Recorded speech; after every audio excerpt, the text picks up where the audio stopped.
नमस्कार दोस्तों, स्वागत है आप सभी का आपके अपने यूट्यूब चैनल अमन प्रयास जीके जिस पे। जैसा कि फ्रेंड्स, आज है आपका 4 सितंबर और 4 सितंबर को आपका सेकेंड शिफ्ट का जो एसएससी एमटीएस का एग्जाम था समाप्त हो गया है। तो आज के शिफ्ट में आपके जो भी 25 प्रश्न पूछे गए हूबहू टोटल 2500 के 2500 जीके जीएस के प्रश्न, साथ में अंग्रेजी के 10 से 12 प्रश्न आपके मिल गए। तो उन सभी प्रश्नों को देखेंगे, साथ में उनके जुड़े एक्स्ट्रा फैक्ट्स को भी देखेंगे जिनका आगे शिफ्टों में एग्जाम है उनको मदद मिल सके। ठीक है, तो चलिए वीडियो को स्टार्ट करते हैं। इससे पहले अगर आप चैनल पर नए हैं, चैनल को सब्सक्राइब कर दीजिएगा और नोटिफिकेशन बिल को ऑल पे क्लिक कर लीजिएगा।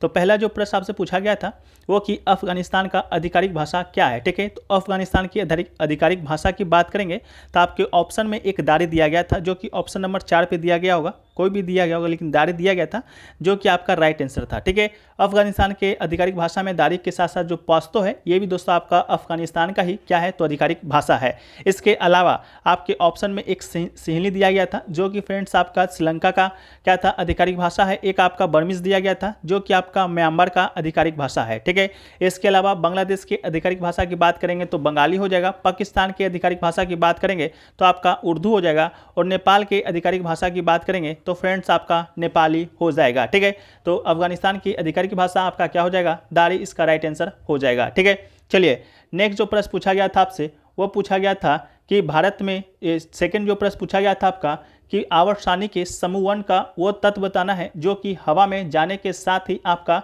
धूमिल हो जाता है। ठीक है, तो आपके ऑप्शन में जो सोडियम दिया गया था, ठीक है, सोडियम जिसका आपका सूत्र आपका सिंबल Na होता है, वो आपका राइट आंसर हो जाएगा। ठीक है, सोडियम ऐसा तत्व है आवर्तसानी समूह 1 का जो कि हवा में जाते के साथ ही कुछ समय बाद ही आपका ये क्या होता है, गायब हो जाता है। इसके अलावा आवर्तसानी के समूह 1 के कुछ तत्वों के नाम देखें तो इसमें आपके हाइड्रोजन आता है, लिथियम आता है, पोटेशियम आता है, रुबिडियम आता है, सीजियम आता है एंड आपका फ्रांसियम आता है। ठीक है, ये सभी तत्व आपका समूह 1 का है लेकिन आपका राइट आंसर सोडियम हो जाएगा। ठीक है, सोडियम आपका हवा में जाने के साथ ही क्या होता है तो उड़ जाता है। ठीक है, नेक्स्ट है कि भारत में जो सूक्ष्म वित्त संस्था था उसका आयाम क्या है। ठीक है, तो 4 ऑप्शन दिया गया था, चारों ऑप्शन में से आपको एक ऑप्शन राइट आंसर बताना था कि भारत में जो सूक्ष्म आपका जो वित्त संस्थान है MFS उसका आयाम क्या है। ठीक है, तो देखिए माइक्रो जो फाइनेंस है उन छोटी फर्मों उद्यमियों के लिए वित्तीय सेवाओं की नींव है जिनकी बैंकिंग और संबंधित सेवाओं तक पहुंच नहीं है। तो शायद ऑप्शन में आपका 1 जो दिया गया था ग्रामीण वाला कि ग्रामीण क्षेत्रों तक इसका जो बैंकिंग सुविधा है आपका उपलब्ध कराना है, वही आपका राइट आंसर था। ठीक है, इसके अलावा व्यक्तिगत उद्यमियों और छोटे उद्यमों के रिलेशनशिप आधारित बैंकिंग के साथ ही समूह आधारित मॉडल जहां कई उद्यमी एक समूह के रूप में ऋण और सेवाएं लेने के लिए एक साथ आते हैं, ऐसे ग्राहकों को वित्तीय सेवाएं जारी करने के लिए 2 महत्वपूर्ण तरीके हैं। ठीक है, इसके अलावा माइक्रो फाइनेंस संस्थान को बैंकिंग परिचालनों में समान ऋणों पर अपने ऋणदाताओं के ब्याज को चार्ज करने की आवश्यकता होती है।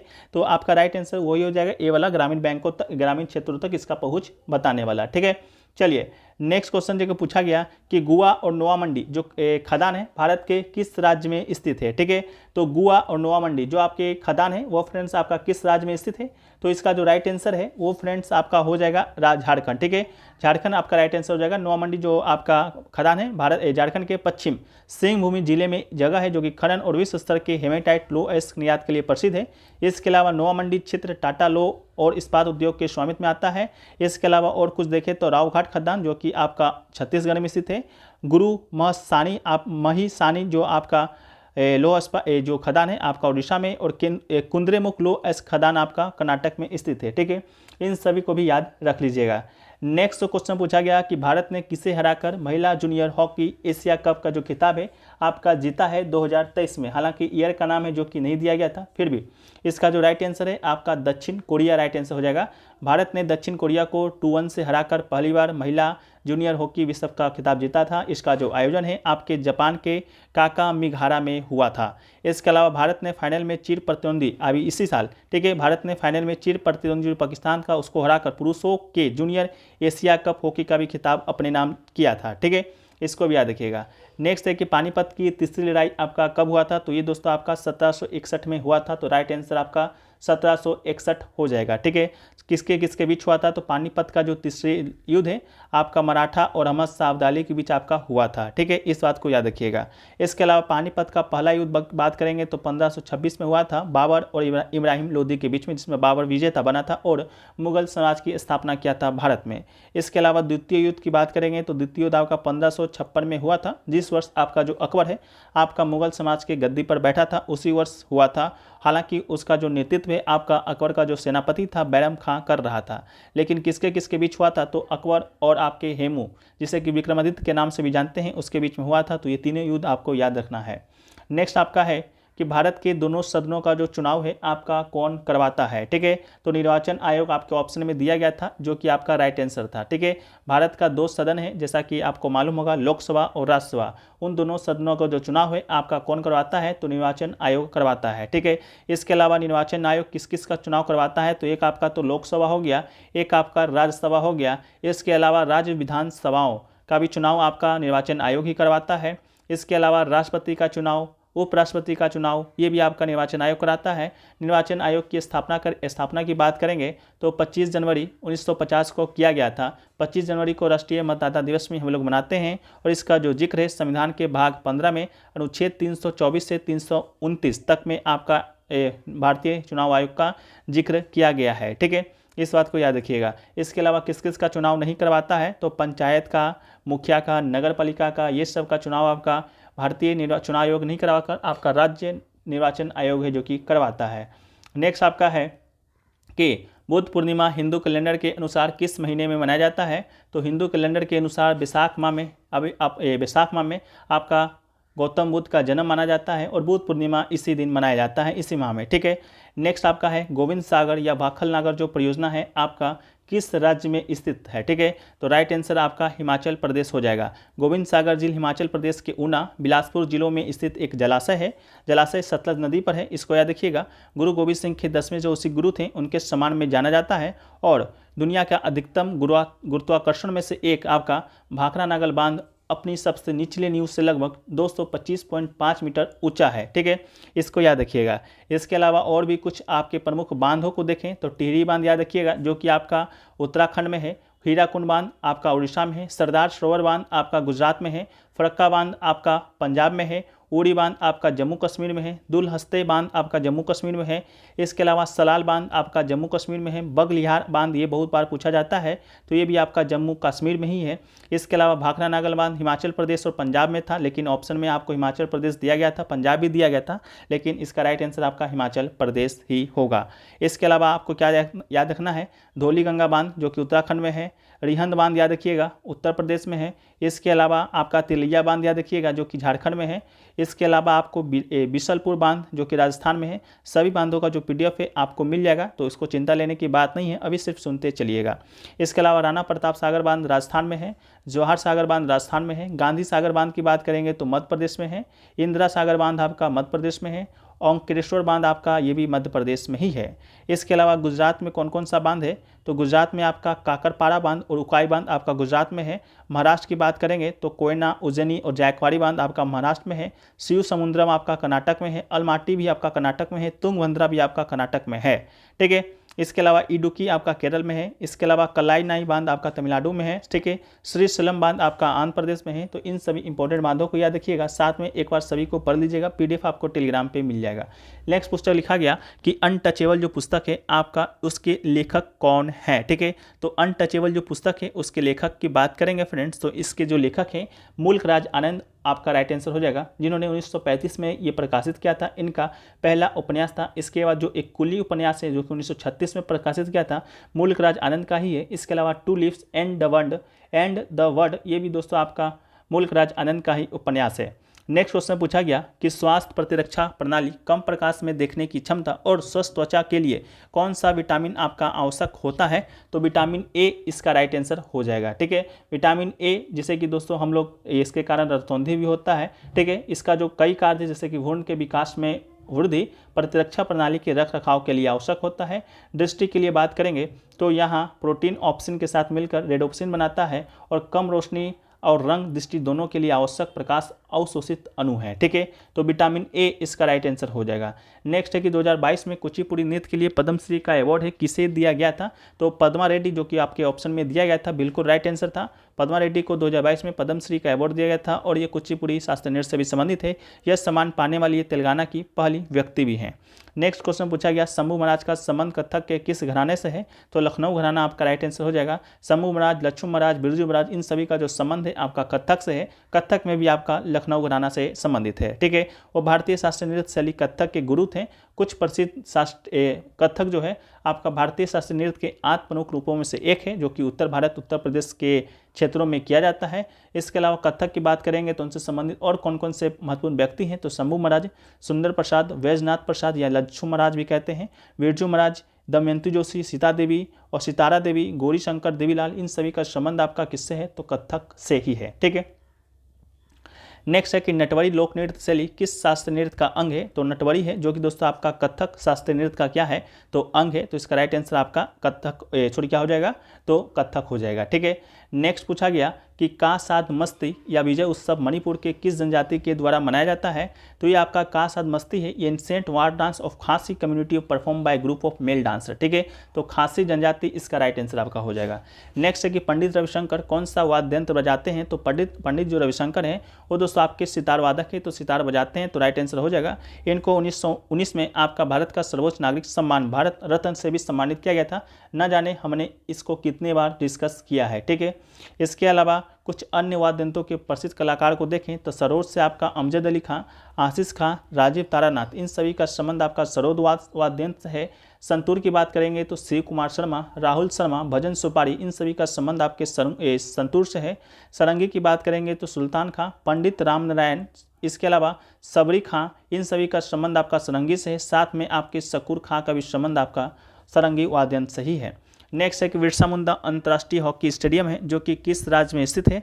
तो बिरसा मुंडा जो अंतर्राष्ट्रीय हॉकी स्टेडियम है ये दोस्तों आपका ओडिशा राज्य में स्थित है, तो राइट आंसर आपका ओडिशा हो जाएगा। ओडिशा में भी कहा तो राउरकेला। ठीक है, या ये जो स्टेडियम है आपका Guinness book of world record में भी नाम दर्ज करा चुका है। क्यों कराया है? तो ये आपका सबसे ज़्यादा सीटिंग कैपेसिटी, दुनिया के सबसे ज़्यादा सीटिंग कैपेसिटी वाले हॉकी स्टेडियम के रूप में रिकॉर्ड बनाया था। इसकी दर्शक क्षमता आपका 21,000 है। इसके अलावा FIH पुरुष हॉकी वर्ल्ड कप 2023 का भी मेजबानी आपका यहीं पर हुआ था, उड़ीसा में ही, वो भी भारत में। आपका जर्मनी इसका विजेता बना था, बेल्जियम आपका उपविजेता बना था। ठीक है, सॉरी आपका शायद स्पेन आपका विजेता बना था। ठीक है, नेक्स्ट है कि वित्तीय वर्ष क्या होता है? तो एक वित्तीय वर्ष यानी कि फाइनेंशियल ईयर, जिसे वित्तीय वर्ष या लेखा वर्ष के रूप में भी जाना जाता है, सरकार का क्या होता है? तो आपका जो व्यय होता है या राजस्व होता है, व्यय आय, सभी का एक लेखा जोखा होता है। तो ऑप्शन नंबर ए जो दिया गया था आपका राइट आंसर था। वित्तीय वर्ष की बात करेंगे तो ये फ्रेंड्स आपका 1 अप्रैल से शुरू होता है और 31 मार्च तक आपका चलता है। ठीक है, इसको भी याद रखिएगा, ये भी ना जाने कितने बार पूछा गया है। नेक्स्ट है कि नीति निर्देशक सिद्धांतों का कौन सा आपका जो नहीं था? 4 ऑप्शन दिए गए थे, जिसमें से एक ऑप्शन समाजवादी था, गांधीवादी था, एक आपका उदारवादी या भौतिकवादी था। ठीक है, तो ये तीनों आपका क्या है? तो आपका राज्य के नीति निर्देशक सिद्धांतों का वर्गीकरण है। एक आपका दिया गया था ऑप्शन में सत्तावादी, जो कि आपका बिल्कुल गलत आंसर है, ये आपका नहीं है। साथ में एक बार इससे पहले भी इस तरह का प्रश्न आपसे पूछा गया था, जिसमें ऑप्शन दिया गया था यही 3 और एक दिया गया था नेहरूवादी। ठीक है, तो उस समय आपका नेहरूवादी राइट आंसर था, आज आपका सत्तावादी राइट आंसर है। ठीक है, जो भारत का नीति निर्देशक सिद्धांत है उसको 3 वर्गीकरण में किया गया है, समाजवादी, गांधीवादी, उदारवादी के साथ। ठीक है, नेक्स्ट है कि अरब सागर कौन से महासागर का विस्तार है? तो ये दोस्तों आपका हिंद महासागर यानी कि इंडियन ओशियन का आपका विस्तार है। ठीक है, अरब सागर हिंद महासागर का उत्तरी पश्चिम भाग है। इसकी सीमाएं पूर्व में भारत, उत्तर में पाकिस्तान, दक्षिण में ईरान, पश्चिम में अरब तथा अफ्रीका के सोमाली प्रायद्वीप द्वारा निर्धारित होती है। इस सागर की 2 मुख्य शाखाएं हैं। पहली शाखा अदन की खाड़ी, जो कि लाल सागर और अरब सागर को बावल मंदब के जल संयोग द्वारा मिलाती है। दूसरी शाखा ओमान की खाड़ी है, जो कि आगे चलकर फारस की खाड़ी कहलाती है। नेक्स्ट क्वेश्चन पूछा गया, Sita an illustrated retelling of the Ramayana के पुस्तक के लेखक कौन है? तो देवदत्त पटनायक इसका राइट आंसर हो जाएगा। नेक्स्ट है कि अनुसूचित जाति और अनुसूचित जनजाति विधेयक दिसंबर 2022 किस राज्य से संबंधित है? तो राइट आंसर आपका इसका उत्तर प्रदेश हो जाएगा। ठीक है, उत्तर प्रदेश से संबंधित ये विधेयक है। इसमें क्या हुआ था कि जो गोंड समुदाय था उत्तर प्रदेश का 4 जिलों में, वो जिला आपके चंदौली, कुशीनगर, संत कबीर नगर, संत रविदास है। इन चारों जिलों में जो गोंड समुदाय था उनको आपका अनुसूचित जाति से अनुसूचित जनजाति के रूप में मान्यता देने के लिए ये विधेयक है जो कि लाया गया था। ठीक है, नेक्स्ट क्वेश्चन पूछा गया, बौद्ध काल का सबसे पुराना स्तूप कौन सा है? ठीक है, तो बौद्ध काल की सबसे पुराना स्तूप की बात करेंगे तो ये दोस्तों आपका क्या हो जाएगा, तो ये फ्रेंड्स आपका हो जाएगा जो आपका दिया गया था सांची का स्तूप। ठीक है, सांची का स्तूप जो कि मध्य प्रदेश में स्थित है, जिसे अशोक महान के द्वारा बनाया गया था, ये आपका बौद्ध काल का सबसे पुराना स्तूप है। ठीक है, तो सांची इसका राइट आंसर हो जाएगा। नेक्स्ट है 1927 में मंदिर प्रवेश आंदोलन किसने शुरू किया था। ठीक है, तो 1927 में जो मंदिर प्रवेश आंदोलन है वो आपका डॉक्टर भीमराव अम्बेडकर के द्वारा आपका शुरू किया गया था। अम्बेडकर ने जाति पूर्वाग्रह के विरोध में मंदिर प्रवेश आंदोलन जो कि शुरू किया था। ठीक है, इसके अलावा नेक्स्ट जो क्वेश्चन पूछा गया वो पूछा गया था आपका क्वेश्चन नंबर अंतिम है कि पुरुष हैंडबॉल में बॉल का जो भार होता है वो फ्रेंड्स कितना होता है। ठीक है, तो पुरुष जो हैंडबॉल होता है उसमें जो बॉल का जो भार होता है वो फ्रेंड्स 425 से 475 ग्राम के बीच होता है, जो कि आपका राइट आंसर था। वहीं पर महिलाओं की बात करेंगे तो इसका जो वजन होता है 325 से 375 होता है। ठीक है, गेंद की परिधि की बात करेंगे महिलाओं के लिए तो 54 से 56 मीटर तक होता है। इसके बाद जो पुरुष जो हैंडबॉल होता है या हैंडबॉल होता है उसका जो ड्यूरेशन होता है आपका 33 मिनट का होता है, 10 मिनट का ब्रेक दिया जाता है और इसमें जो कुल खिलाड़ियों की संख्या होता है वो फ्रेंड्स आपका 16 होता है। ठीक है, तो ये दोस्तों आपका जीके जीएस का 25 क्वेश्चन रहा, जो कि आपको हूबहू ये सभी प्रश्न 100% रियल देखे गए थे। आपका 25 में से कितना सही हुआ आप लोग कमेंट सेक्शन में जरूर बता दीजिएगा। ठीक है, अब हम लोग कुछ इंग्लिश के क्वेश्चन देख लेते हैं, जिसमें से एक पूछा गया था गिल्टी का एंटोनिम्स। ठीक है, गिल्टी का एंटोनिम्स पूछा गया था, जिसमें से ऑप्शन दिया गया था इनोसेंट। ठीक है, इनोसेंट दिया गया था, तो आपका राइट आंसर क्या हो जाएगा, इनोसेंट हो जाएगा। ठीक है, इसके अलावा आपका ऑब्सेशन का सिनोनिम्स भी पूछा गया था। ठीक है, ऑब्सेशन का आपका सिनोनिम्स भी पूछा गया था, तो ऑप्शन में क्या क्या दिया गया था वो आप लोग बताइएगा, लेकिन हम आपको आपका ऑब्सेशन का सिनोनिम्स क्या क्या होता है, तो कंपल्सन होता है, इसके अलावा डिलोशन होता है, इंट्यूसिज्म होता है, फैसिनेशन होता है, आपका इन्फ्यूटेशन होता है, एंड मानिया होता है। मेरे ख्याल से आपका फैसिनेशन है जो कि आपका दिया गया था, जो कि आपका राइट आंसर हो जाएगा। ठीक है, एक क्वेश्चन पूछा गया था barking up the wrong tree का इडियम क्या होगा। ठीक है, the phrase barking up the wrong tree means to make the wrong choice, to ask the wrong person to follow the wrong course. ठीक है, एक आपका इसिटेसी का एंटोनिम्स पूछा गया था, जिसका राइट आंसर डिस्पेयर होगा। ठीक है,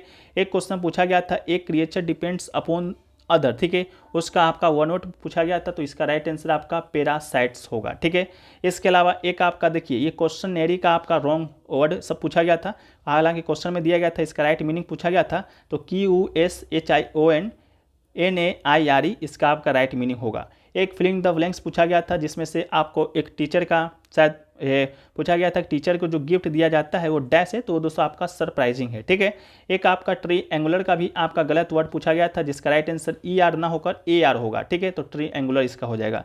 एक आपका फ्लोड ओवर दिया गया था, एरोप्लेन आपका किससे कहाँ से उड़ता है, तो ये आपका फ्लो ओवर होगा। ठीक है, एक आपका एन रेंज दिया गया था, वर्ड में दिया गया था, गलत आपको बताना था, तो वो दोस्तों आपका A रेंज हो जाएगा। ठीक है, इसके अलावा एक आपका फिलिंग द ब्लैंक्स दिया गया था कि जो आपका क्रिमिनल होता है उसको क्या कहते हैं, तो उसको एक्यूज्ड कहते हैं। ठीक है, तो इसका राइट आंसर आपका एक्यूज्ड हो जाएगा। एक पूछा गया था स्टडी ऑफ साउंड